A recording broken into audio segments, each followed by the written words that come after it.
ओम शांति। 17 मई 2024 की साकार मुरली है। बाबा बोले, मीठे बच्चे गृहस्थ व्यवहार में रहते हुए ऐसा ट्रस्टी बनो जो किसी भी चीज़ में आसक्ति न रहे। हमारा कुछ भी नहीं, ऐसा बेगर बन जाओ। आज का प्रश्न है, तुम बच्चों के पुरुषार्थ की मंजिल कौन सी है? उत्तर है, आप मर गई दुनिया, यह है तुम्हारी मंजिल। शरीर से ममत्व टूट जाए, ऐसा बेगर बनो जो कुछ भी याद न आए। आत्मा अशरीरी बन जाए, बस हमको वापस जाना है। ऐसा पुरुषार्थ करने वाले बेगर टू प्रिंस बनते हैं। तुम बच्चे ही फ़कीर से अमीर, अमीर से फ़कीर बनते हो। जब तुम अमीर हो तो एक भी गरीब नहीं होता। ओम शांति। बाप बच्चों से पूछते हैं कि आत्मा सुनती है या शरीर सुनता है? बच्चों ने कहा, आत्मा सुनती है।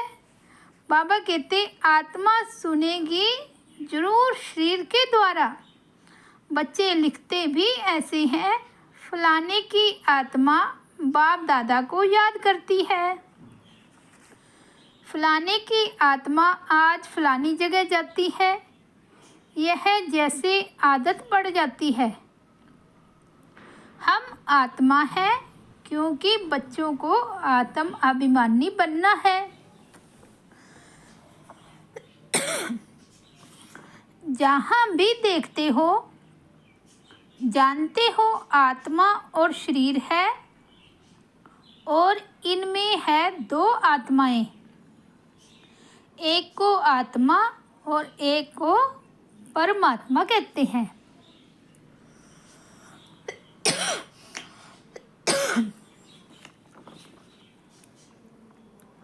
परमात्मा खुद कहते हैं, मैं इस शरीर में जिसमें इनकी आत्मा प्रवेश करती है, मैं प्रवेश करता हूँ। शरीर बगैर तो आत्मा रह नहीं सकती। अब बाप कहते हैं, अपने को आत्मा समझो। अपने को आत्मा समझेंगे तब बाप को याद करेंगे और पवित्र बन शांति धाम में जाएंगे। और फिर दैवी गुण भी जितना धारण कर और औरों को कराएंगे, सदर्शन चक्रधारी बन औरों को बनाएंगे, उतना ऊंच पद पाएंगे। इसमें कोई मूंझते हो तो पूछ सकते हो, यह तो जरूर है मैं आत्मा हूँ। बाप बच्चों को ही कहते हैं, जो ब्राह्मण बने हैं दूसरों को नहीं कहेंगे। बच्चे ही प्रिय लगते हैं। हर एक बाप को बच्चे प्रिय लगते हैं। दूसरों को भल बाहर से प्यार करेंगे, परंतु बुद्धि में है यह हमारे बच्चे नहीं हैं। मैं बच्चों से ही बात करता हूँ क्योंकि बच्चों को ही पढ़ाता हूँ। बाकी बाहर वालों को पढ़ाना तुम्हारा काम है। कोई तो झट समझ जाते हैं, कोई थोड़ा समझकर चले जाएंगे। फिर जब देखेंगे यहाँ तो बहुत वृद्धि हो रही है, तब आएंगे। देखे तो सही। तुम यही समझेंगे कि बाप सभी आत्माओं व बच्चों को कहते हैं, मुझे याद करो। अभी आत्माओं को पावन बाप ही बनाते हैं। वे कहते हैं, मेरे सिवाय और कोई को याद न करो। मेरी अव्यभिचारी याद रखो तो तुम्हारी आत्मा पावन बन जाएगी। पतित पावन मैं एक ही हूँ। मेरी याद से ही आत्मा पावन बनेगी। इसलिए कहते हैं, बच्चों मामेकम याद करो। बाप ही पतित राज्य से पावन राज्य बनाते हैं, लिबरेट करते हैं। कहाँ ले जाते हैं? शांति धाम, फिर सुख धाम। मूल बात ही है पावन बनने की। 84 का चक्कर समझाना भी सहज है। चित्र देखने से ही निश्चय बैठ जाता है। इसलिए बाबा हमेशा कहते रहती हैं, म्यूज़ियम खोलो भभके से तो मनुष्यों को भभका खींचेगा। बहुत आएंगे। तुम यही सुनाएंगे कि हम बाप की श्रीमत पर यह बन रहे हैं। बाप कहते हैं, मामेकम याद करो और दैवी गुण धारण करो। बैच तो जरूर साथ होना चाहिए। तुम जानते हो हम बेगर टू प्रिंस बनेंगे। पहले तो श्री कृष्ण बनेंगे ना। जब तक श्री कृष्ण न बने तब तक श्री नारायण बन ना सके। बच्चे से बड़ा हो तब नारायण नाम मिले। तो इनमें दोनों चित्र है। तुम यह बनते हो। अभी तुम सब बेगर बने हुए हो। यह ब्रह्मा कुमार कुमारियाँ भी बेगर्स हैं। इनके पास कुछ भी नहीं है। बेगर अर्थात जिनके पास कुछ भी न हो। कोई कोई को हम बेगर नहीं कहेंगे। यह बाबा तो है सबसे बड़ा बेगर। इसमें पूरा बेगर बनना होता है। गृहस्थवार में रहते आसक्ति तोड़नी होती है। तुमने ड्रामा अनुसार आसक्ति तोड़ दी है। निश्चय बुद्धि ही जानते हैं। हमारा जो कुछ है वह बाबा को दे दिया। कहते भी है ना, हे भगवान आपने जो कुछ दिया है वह आपका ही है, हमारा नहीं है। वह तो होता है भक्ति मार्ग। उस समय तो बाबा दूर था। अब बाबा बहुत नज़दीक है। सामने उनका बनना होता है। तुम कहते हो बाबा के शरीर को नहीं देखना है। बुद्धि चली जाती है ऊपर। भले ये लोन लिया हुआ शरीर है परंतु तुम्हारी बुद्धि में है। हम शिव बाबा से बात करते हैं। यह तो किराए पर लिया हुआ रथ है, उनका थोड़े ही है। यह तो जरूर है जितना बड़ा आदमी होगा तो किराया भी बहुत मिलेगा। मकान मालिक देखेगा, राजा मकान लेते हैं तो 1000 किराए का 4000 बोल देगा, क्योंकि समझते हैं यह तो धनवान है। राजे लोग कभी भी बोलेंगे नहीं कि यह तो जास्ती लेते हो। नहीं, उनको पैसे आदि की परवाह ही नहीं रहती है। वे खुद कोई से बात नहीं करते हैं, प्राइवेट सेक्रेटरी से ही बात करते हैं। आजकल तो रिश्वत बगैर काम नहीं चलता। बाबा तो बहुत अनुभवी है। वो लोग बड़े रॉयल होते हैं। चीज़ पसंद की बस फिर सेक्रेटरी को कहेंगे इनसे फैसला कर लो। ऐसा माल खोल कर रखेंगे। महाराजा महारानी दोनों आएंगे। जो चीज़ पसंद होगी उस पर सिर्फ आँख से इशारा करेंगे। सेक्रेटरी बात कर बीच में अपना हिस्सा निकाल लेते हैं। कोई कोई रजाए साथ में पैसा ले आते। सेक्रेटरी को कहेंगे इनको पैसा दे दो। बाबा तो सबके कनेक्शन में आए हैं, जानते हैं कैसे कैसे इनों की एक्ट चलती है।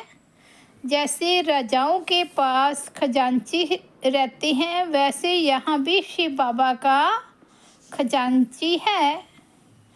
यह तो ट्रस्टी है। बाबा का इनमें कोई मोह नहीं है। इनसे अपने पैसे में भी मोह नहीं रखा। इसने भी अपने पैसे में मोह नहीं रखा। सब कुछ शिव बाबा को दे दिया। तो फिर शिव बाबा के धन में मोह कैसे रखेंगे? यह ट्रस्टी है। जिनके पास धन रहता है, आजकल तो गवर्नमेंट कितना जांच करती है। विलायत से आते हैं तो एकदम अच्छी रीति जांच करते हैं। अब तुम बच्चे जानते हो कैसे बेगर बनना है। कुछ भी याद न आए, आत्मा अशरीरी बन जाए। इस शरीर को भी अपना ना समझे, हमारा कुछ भी न रहे। बाप समझाते हैं, अपने को आत्मा समझो, अभी तुमको वापस जाना है। तुम जानते हो बैगर कैसे बनना होता है? शरीर से भी ममतव टूट जाए, आप मुए मर गई दुनिया, यह मंजिल है। समझते हो बाबा ठीक कहते हैं, अब हमको वापस जाना है। शिव बाबा को तुम जो कुछ देते हो उसका फिर रिटर्न में दूसरे जन्म में मिल जाता है। इसलिए कहते हैं ये सब कुछ ईश्वर ने दे दिया है। आगे जन्म में ऐसा अच्छा कर्म किया है जिसका फल मिला है। शिव बाबा रखता किसका भी नहीं है। बड़े बड़े रजाएं जमींदार आदि होते हैं तो उनको नजराना भी देते हैं। फिर कोई नजराना लेते, कोई नहीं लेते। वहाँ तो तुम कुछ भी दान पुण्य नहीं करते हो, क्योंकि वहाँ तो सबके पास पैसे बहुत हैं। दान किसको करेंगे? गरीब तो वहाँ होते नहीं। तुम ही फ़कीर से अमीर और अमीर से फ़कीर बनते हो। कहते हैं ना, इनको तंदुरुस्ती बख्शो, कृपा करो, यह करो। आगे शुरू में भी शिव बाबा से ही मांगते थे, फिर अव्यभिचारी बन गए हैं तो सबके आगे जाते रहते हैं। कहते हैं झोली भर दो, कितने पत्थर बुद्धि हैं। कहते भी हैं पत्थर बुद्धि से पारस बुद्धि बनाते हैं। तो तुम बच्चों को खुशी बहुत रहनी चाहिए। गायन भी है, अति इंद्रिय सुख पूछना हो तो गोपी वल्लभ के गोप गोपियों से पूछो। किसको बहुत फ़ायदा होता है तो बहुत खुशी होती है। तो तुम बच्चों को भी बहुत खुशी रहनी चाहिए। तुमको 100% खुशी थी, फिर घटती गई, अब तो कुछ भी नहीं है। पहले थी बेहद की बादशाही, फिर होती है हद की रजाई अल्पकाल के लिए। अब बिरला के पास कितनी ढेर मलकियत है। मंदिर बनाते हैं, उससे कुछ भी नहीं मिलता। गरीबों को थोड़े कुछ देते हैं। मंदिर बनाया जहाँ मनुष्य आकर माथा टेकेंगे। हाँ, गरीब को दान देते हैं तो उसका रिटर्न में मिल सकता है। धर्मशाला बनाते हैं तो बहुत मनुष्य जाकर वहाँ विश्राम पाते हैं, तो दूसरे जन्म में अल्पकाल के लिए सुख मिल जाता है। कोई हॉस्पिटल बनाता है तो भी अल्पकाल के लिए सुख मिलता है, एक जन्म के लिए। तो बेहद का बाप बच्चों को बैठ समझाते हैं, इस पुरुषोत्तम संगम युग की बहुत महिमा है। तुम्हारी भी बहुत महिमा है जो तुम पुरुषोत्तम बनते हो। तुम ब्राह्मणों को भी भगवान आकर पढ़ाते हैं, वही ज्ञान का सागर है। इस सारे मनुष्य सृष्टि रूपी वृक्ष का बीज रूप है। सारे ड्रामा के आदि मध्य अंत का राज समझाते हैं। तुमसे पूछेंगे क्या तुमको पढ़ाते हैं? बोलो, क्या ये भूल गए हो? गीता में भगवानोवाच है ना, मैं तुमको राजाओं का राजा बनाता हूँ। इसका अर्थ तुम अभी समझते हो। पतित रजाए पतित रजाओं की पूजा करते हैं, इसलिए बाप कहते हैं तुमको राजाओं का राजा बनाता हूँ। यह लक्ष्मी नारायण स्वर्ग के मालिक थे ना। स्वर्ग के देवताओं को द्वापर कलयुग में सब नमन पूजन करते हैं। इन बातों को अभी तुम समझते हो। भगत लोग कुछ भी समझते थोड़े ही हैं, वे तो सिर्फ शास्त्रों की कहानियाँ पढ़ते सुनते रहते हैं। बाप कहते हैं तुम जो गीता आधा कल्प से पढ़ते सुनते आए हो उससे कुछ प्राप्ति हुई? पेट तो कुछ भी भरा नहीं, अभी तुम्हारा पेट भर रहा है। तुम जानते हो यह पार्ट एक ही बार चलता है। खुद भगवान कहते हैं मैं इस तन में प्रवेश करता हूँ। बाप इनके द्वारा बोलते हैं तो ज़रूर प्रवेश करेंगे। ऊपर से डायरेक्शन देंगे क्या? कहते हैं मैं सन्मुख आता हूँ, अभी तुम सुन रहे हो। यह ब्रह्मा भी कुछ नहीं जानते थे, अभी जानते जाते हैं। बाकी गंगा का पानी पावन करने वाला नहीं है, यह है ज्ञान की बात। तुम जानते हो बाप सन्मुख बैठे हैं, तुम्हारी बुद्धि अब ऊपर में नहीं जाएगी, यह है उनका रथ। इनको बाबा बूट भी कहते हैं, डिब्बी भी कहते हैं। इस डिब्बी में वह हीरा है, कितनी फर्स्ट क्लास चीज़ है। इनको तो रखना चाहिए सोने की डिब्बी में। गोल्डन एज डिब्बी बनाते हैं। बाबा कहते हैं ना, धोबी के घर से गई छू, इसको कहते हैं छू मंत्र। छू मंत्र से सेकंड में जीवन मुक्ति, इसलिए उनको जादूगर भी कहते हैं। सेकंड में निश्चय हो जाता है हम यह बनेंगे। ये बातें अभी तुम प्रैक्टिकल में सुनते हो।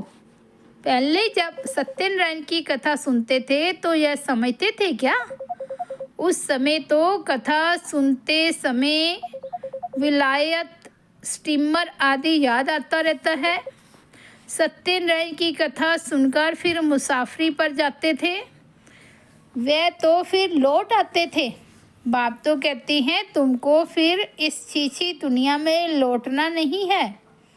भारत अमर लोग, स्वर्ग देवी देवताओं का राज्य था। यह लक्ष्मी नारायण विश्व के मालिक है ना, इनके राज्य में पवित्रता, सुख, शांति थी। दुनिया भी यह मांगती है विश्व में शांति हो, सब मिलकर एक हो जाएं। अब इतने सब धर्म मिलकर एक कैसे होंगे? हर एक का धर्म अलग, फीचर्स अलग अलग, सब कुछ एक कैसे होंगे? वे तो है ही शांति धाम, सुख धाम। वहाँ एक धर्म एक राज्य होता है, दूसरा कोई धर्म ही नहीं तो ताली बजे, उसको विश्व में शांति कहा जाता है। अभी तुम बच्चों को बाप पढ़ा रहे हैं, यह भी जानते हो सब बच्चे एक रस नहीं पढ़ते हैं, नंबरवार तो होते ही हैं। यह भी राजधानी स्थापन हो रही है। बच्चों को कितना समझदार बनाया जाता है। यह है ईश्वरीय यूनिवर्सिटी। भगत लोग समझते नहीं, अनेक बार सुना भी है भगवानों वाच, क्योंकि गीता ही भारतवासियों का धर्मशास्त्र है। गीता की तो अपरंपार महिमा है। सर्वशास्त्रमयी श्रोमणी भगवत गीता है। श्रोमणी अर्थात श्रेष्ठ श्रेष्ठ, पतित पावन सदगति दाता है ही एक भगवान, जो सभी आत्माओं का बाप है। भारतवासी अर्थ को समझते नहीं हैं, बेसमझी से सिर्फ कह देते हैं सब भाई भाई हैं। अभी तुमको बाप ने समझाया है हम भाई भाई हैं, हम शांति धाम के रहने वाले हैं। यहाँ पाठ बजाते बजाते हम बाप को भी भूल जाते हैं, तो घर को भी भूल जाते हैं। जो बाप भारत को सारे विश्व का राज्य देते हैं, उनको सब भूल जाते हैं। ये सब राज बाप ही समझाते हैं। अच्छा, मीठे मीठे सिकीलते बच्चों प्रति माता पिता बाप दादा का याद प्यार और गुड मॉर्निंग। रूहानी बाप की रूहानी बच्चों को नमस्ते। हम रूहानी बच्चों की रूहानी बाप दादा को याद प्यार, गुड मॉर्निंग और नमस्ते। धारणा के लिए मुख्य सार। फर्स्ट पॉइंट है, अति इंद्रिय सुख का अनुभव करने के लिए स्मृति रहे कि यही पुरुषोत्तम संगम युग है, जबकि हमें भगवान पढ़ाते हैं जिससे हम राजाओं का राजा बनेंगे। अभी ही हमें ड्रामा के आदि मध्य अंत का ज्ञान है। सेकंड पॉइंट है, अब वापस घर जाना है, इसलिए इस शरीर से भी पूरा बेघर बनना है। इसे भूल अपने को अशरीरी आत्मा समझना है। वरदान है, सदा संतुष्ट रह, अपनी दृष्टि वृत्ति कृति द्वारा संतुष्टता की अनुभूति कराने वाले संतुष्ट मनी भव। सदा संतुष्ट रह, अपनी दृष्टि वृत्ति कृति द्वारा संतुष्टता की अनुभूति कराने वाले संतुष्ट मणि भव। ब्राह्मण कुल में विशेष आत्माएं वो हैं जो सदा संतुष्टता की विशेषता द्वारा स्वयं भी संतुष्ट रहती और अपनी दृष्टि वृत्ति और कृति द्वारा औरों को भी संतुष्टता की अनुभूति कराती हैं। वही संतुष्ट मनियाँ हैं जो सदा संकल्प बोल संगठन के संबंध संपर्क व कर्म में बाप दादा द्वारा अपने ऊपर संतुष्टता के गोल्डन पुष्पों की वर्षा अनुभव करती है। ऐसी संतुष्ट मनियाँ ही बाप दादा के गले का हार बनती हैं, राज्य अधिकारी बनती हैं और भक्तों के सिमरन की माला बनती है। स्लोगन है, नेगेटिव और वेस्ट को समाप्त कर मेहनत मुक्त बनो। नेगेटिव और वेस्ट को समाप्त कर मेहनत मुक्त बनो। अच्छा, ओम शांति। तो ये थे 17 मई 2024 के बाबा के अनमोल महावाक्य। ओम शांति।